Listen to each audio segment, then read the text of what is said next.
Okay, it's day 6 and I have to tell you about my most embarrassing moment. Years ago I was working at a hospital that had a medical school attached to it, and the medical school had a swimming pool that was closed at the weekends,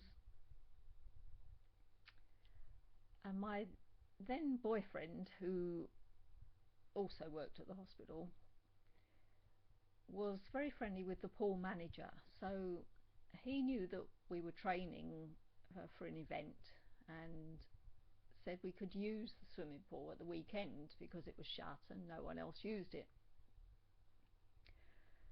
So this we did, and I went off to the changing rooms afterwards to have a shower the way you do, and I realised that I'd forgotten to take my towel with me.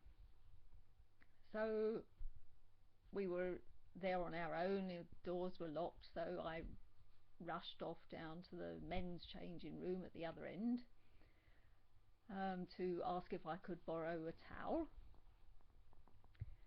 Unfortunately, just as I got there, dripping wet and completely stark naked, the door opened and the dean of the medical school, who had his own key, stepped into the changing room to find me standing there completely naked.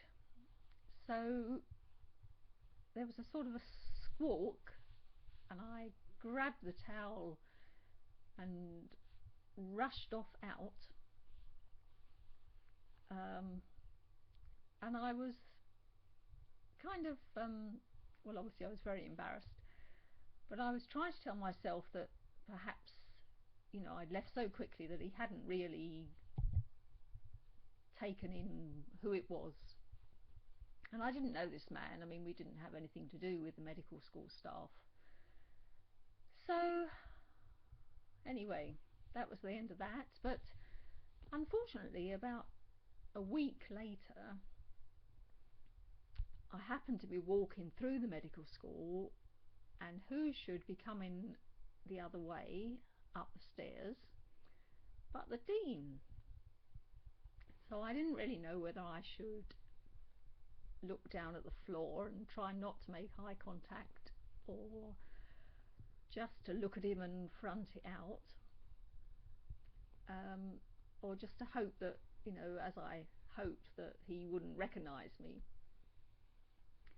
Anyway, we kind of our eyes met, as it were, and he smiled, so obviously I smiled back.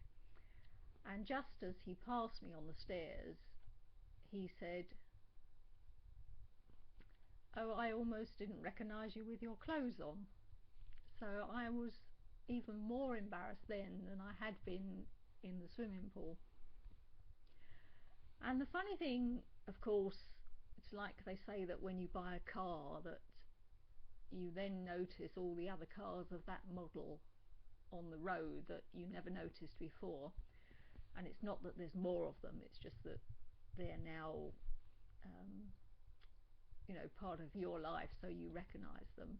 And it seemed to me after that that I seemed to bump into this man very often, whereas before I don't think I'd had any recollection of ever having seen him before. So anyway, that was that. And obviously now I can look back on it and laugh, but at the time I thought it was just the worst thing in the world. So I guess it's a lesson that these things are never as bad as you think, and in years to come they won't matter half as much as you think they will now. So that's the end of today's story, which has been considerably more interesting, I suggest, than any of the rest.